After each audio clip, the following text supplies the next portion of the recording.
Doctor साहब, आपसे जानना चाहूंगी कि लाइफस्टाइल में जो हमारी युवा पीढ़ी है, जो हर वर्ग के ग्रुप वाले लोग हमें देख रहे हैं, उनको क्या कुछ सावधानियां बरतनी चाहिए इस मौसम में?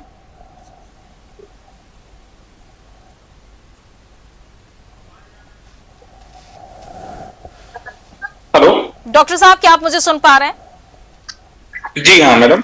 जी, मैं आपसे जानना चाहूंगी, जो युवा ग्रुप है, हाँ युवा ग्रुप है, इनको जो है जाड़ों में स्पेशली जो है जब भी एक्सरसाइज या दौड़ने के लिए जाएं तो अपना पूरा प्रोटेक्शन करके जाएं कि किसी भी तरीके से इनको जो है बहुत ज्यादा ठंड ना लगे, क्योंकि ठंड लगने पे सडनली पीक ऑफ क्या कहते हैं बीपी बढ़ता है ना, जिसके कारण से जो है स्ट्रोक के चांसेस जो है काफी हद तक जो है बढ़ जाते हैं। इसलिए अगर आप एक्सरसाइज करने या दौड़ने के लिए मॉर्निंग में जा रहे हैं तो ऐसे समय जाएं जब थोड़ी सी ठंड जो है कम हो जाए, धूप निकल जाए, उसके बाद ही जो है बाहर निकलिए और वो भी पूरे प्रोटेक्शन के साथ। आप अभी पूछ रहे थे मेरे से कि जो है 4 घंटे या 4.5 घंटे के अंदर जो पेशेंट्स जो है आते हैं, होता क्या है एक्चुअली जो स्ट्रोक होता है वो 2 तरीके के होते हैं। एक होता है थ्रोम्बोटिक स्ट्रोक, दूसरा होता है हेमरेजिक स्ट्रोक। जो 4.5 घंटे का टाइम आपको बताया गया है वो स्पेशली जो है ऐसे मरीजों के लिए बताया गया है जो कि थ्रोम्बोटिक स्ट्रोक के कारण होता है। इसमें होता क्या है कि एक में जो है खून की नलियों में ब्लड क्लॉट जो है फंस जाता है, जिससे आगे जो है ब्लड की सप्लाई रुक जाती है, जिसको कहते हैं थ्रोम्बोटिक स्ट्रोक, कि वहां पे थ्रोम्बोसिस हो गई। दूसरा हेमरेज होता है कि खून की नलियां जो है फट गई।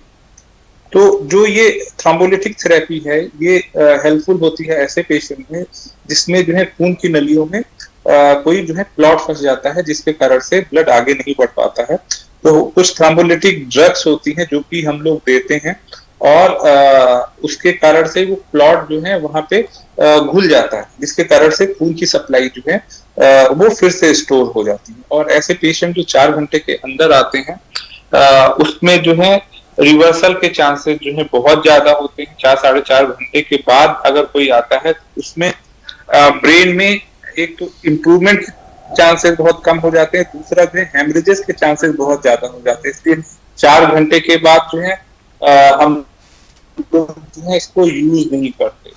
इसलिए अगर आपको कोई भी इस तरीके के सिम्टम दिखाई पड़े, जैसे कि आपका फेस तिरछा हो रहा है या किसी आपके हाथ में एक साइड के हाथ में वीकनेस आपको पता लग रही है, या फिर जो है आपको चलने में इम्बैलेंस लग रहा है, या कोई आपकी जुबान लड़खड़ा रही है, या बोलने में कोई प्रॉब्लम सडनली डेवलप हो गया है, तो ऐसे पेशेंट्स को तुरंत जो है हॉस्पिटल में ट्रांसपोर्ट करके लाना जो है उचित होगा, जिससे उचित समय पे अगर कोई पहुंच जाता है तो वो कंप्लीटली रिकवरी। ऐसा देखा गया बहुत सारे पेशेंट्स में जो कि पूरी आधी बॉडी ही पैरालाइज थी, उनमें पूरा का पूरा कंप्लीटली वो रिकवर हो गए तुरंत ही, मतलब with in half an hour, और वो जो है अपने घर चले गए कुछ दिन के बाद।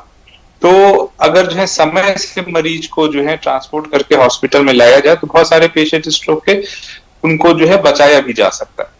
अच्छा डॉक्टर साहब, एक चीज और आपसे यहाँ जानना चाहूंगी, बहुत से लोग के दिमाग में दुविधा होती है कि ब्रेन स्ट्रोक सिर्फ सर्जरी से ही चीजें सही हो सकती हैं, क्या यहाँ पे दवा भी अपना रोल निभाती है? मैडम पहली 2-3 इनके ट्रीटमेंट होते हैं। एक तो होता है प्रिवेंटिव थिंग, कि जिसमें हम जो है स्ट्रोक को जो है प्रिवेंट करना है। जैसे आप बता रहे थे कि क्या क्या चीज ऐसा करें कि जिससे जो है फ्यूचर में आगे अगर किसी को स्ट्रोक ना पड़े, या पड़ा है तो फिर से ना पड़े। दूसरा चीज होता है इसके ट्रीटमेंट 2 तरीके के होते हैं। अगर कहीं पे ब्लड वेसल्स में थ्रोम्बोसिस हो गई, 4 घंटे के अंदर वो आ जाता है तो हम लोग वो जो है ड्रग दे के जो है उसको घोल भी ले, मतलब कि ड्रग से वो घुल भी जाता है। तो दैट इज एक तरीके की दवाई ही है जो कि स्ट्रोक में हेल्प करती है। अगर किसी को हेमरेजिक स्ट्रोक है, करीब 10% ऐसे लोग हैं स्ट्रोक के जिनको जो है सर्जरी की भी जरूरत पड़ती है उनकी लाइफ सेव करने के लिए। Surgeries is a life saving thing. अगर जो है सर्जरीज नहीं की जाएंगी तो आदमी की जो है बचने की चांसेस बहुत कम हो जाती। तो वो एक जो है रिसोर्ट है हमको लाइफ सेव करने के लिए, but that is not a कि आपको कंप्लीटली वो रिवर्ट कर देगा। लेकिन जो ये थ्रोम्बोलिटिक थेरेपी है, अगर आप अर्ली पहुंच जाते हैं तो इसमें जो है आप कंप्लीटली रिकवर कर जाते हैं।